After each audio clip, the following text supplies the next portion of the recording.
Hi everybody. Today Mrs. Price is going to read you a story called The Art Lesson.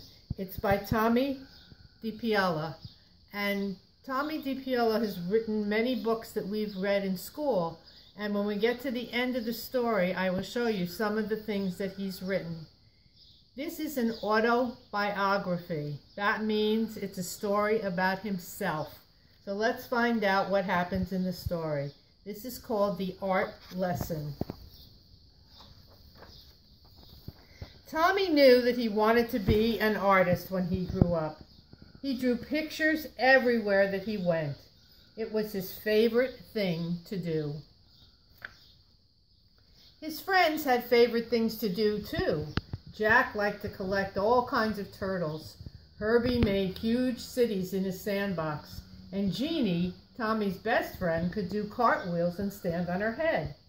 But Tomie just drew and drew and drew. His twin cousins, who were already grown up, were in art school learning to be real artists. They told him not to copy and to practice, practice, practice. So he did. Tomie put his pictures up on the wall on his half of the room. His mom put them up all around the house. His dad took them to the barber shop where he worked. Tom and Nana, Tommie's Irish grandfather and grandmother, had his pictures in their grocery store. Nana Fall River, his Italian grandmother, put one in a special frame on the table next to the photograph of Aunt Chloe in her wedding dress. Once, Tomie took a flashlight and a pencil under the covers and he drew pictures on his sheets.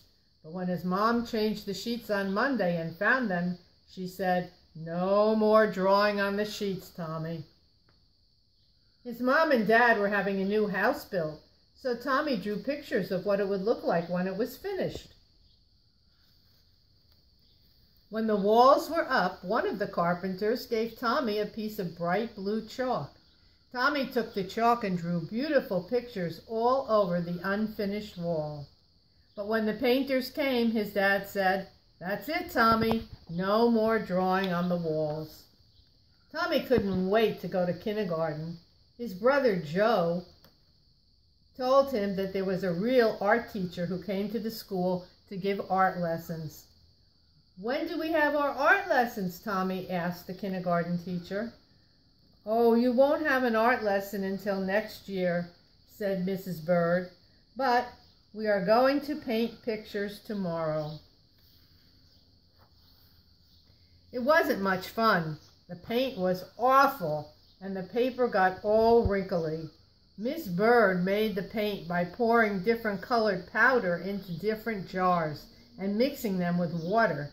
The paint didn't even stick to the paper, and it got very dry and it cracked. If it was windy when Tomie carried his picture home, the paint blew right off of the paper. "Well, at least you got more than one piece of paper in kindergarten," said his brother Joe. "When the art teacher comes, you only get one piece." Tomie knew that the art teacher came to school every other Wednesday. He could tell that she was an art teacher because she wore a blue smock over her dress, and she always carried a big bag with thick colored chalk. Once, Tomie and Jeannie looked at the drawings that the other children hung in the hallway. They were done by the first graders. "Oh, your pictures are much better," Jeannie told Tomie. "Next year, when we have art lessons, you're going to be the best one." Tomie could hardly wait. He practiced all summer, and then on his birthday, which was right after school began, his mom and dad gave him a box of 64 Crayola crayons. Regular boxes of crayons had only red, orange, yellow, green, blue, violet, brown, and black. This box had so many other colors: blue, violet, turquoise, red, orange, pink, even gold and silver and copper. "Class," said Miss Landers, the first grade teacher, Next month, the art teacher will come to our room. So on Monday, instead of singing, we will practice using our crayons.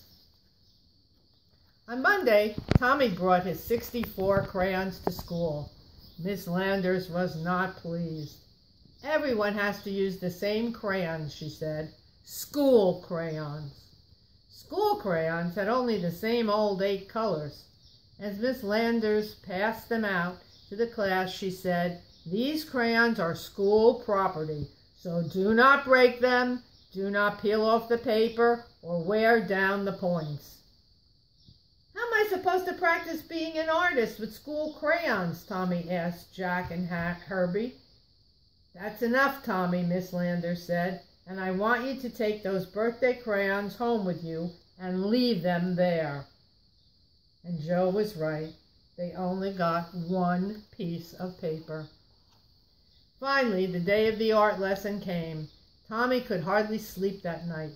The next morning, he hid the 64 crayon box under his sweater and he went off to school.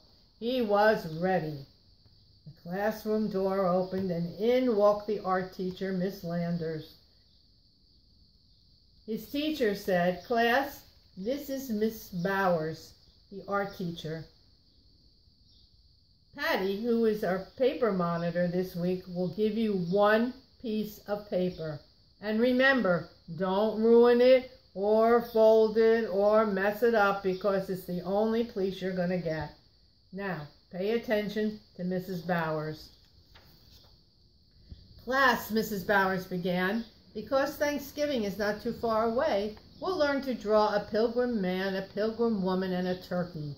Watch carefully and copy me." Ugh, copy? Tomie knew that real artists didn't copy. This is terrible. This was supposed to be a real art lesson. He folded his arms and he just sat there. "Now what's the matter?" Miss Landers asked Tomie. He looked up right past her and he spoke right to Mrs. Bowers.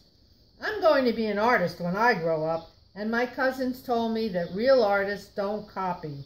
And besides, Miss Landers won't let me use my own 64 Crayola crayons." "Well, well," Mrs. Bowers said, "what are we going to do?" So she turned to Miss Landers and they whispered together. Miss Landers nodded. "Now, Tomie," Mrs. Bowers said, "it wouldn't be fair to let you do something different from the rest of the class. But I have an idea. If you draw the pilgrim man and the pilgrim woman and the turkey, and if there's any time left, I'll give you another piece of paper and you can do your own picture with your own crayons. Can you do that?" "Oh, I'll try," Tomie said with a great big smile. And he did. And he did. And he still does. The stories that he wrote are the stories about Stregonona, Big Anthony, Bamblona, and we have read many of those in school. I hope you enjoyed this story about the art lesson.